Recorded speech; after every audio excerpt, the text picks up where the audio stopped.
नमस्कार दिव्यांग बांधवांनो, 2 जानेवारी 2026 रोजी अपंगाचे जवळपास सर्वांचे पैसे मिळालेले आहेत. तरी पण बऱ्याच दिव्यांग बांधवांना आतापर्यंत 1,500 रुपयेच अमाऊंट मिळत आहे किंवा 1,500 रुपयेच मानधन मिळत आहे.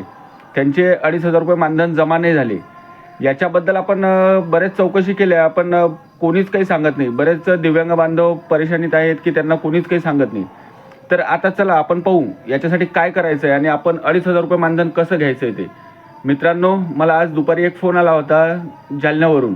त्यांनी मला त्यांची यादी पाठवली. त्यांच्या तहसीलवाल्यांनी त्यांना यादी टाकलेली आहे आणि त्या यादीतील सर्वांना आपलं अपंगाचा दाखला आणि आधार कार्ड तहसीलला जमा करायला सांगितलं आहे.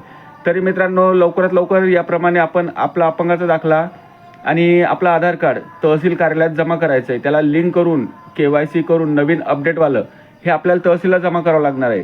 तरच आपल्याला 2,500 रुपये मानधन मिळणार आहे. नाहीतर आपलं येणारं मानधन बंद होऊ शकते. बऱ्याच मित्रांचे अपंगाचे मानधन, दिव्यांगाचे जे मानधन आहे ते बंद झालेले आहेत.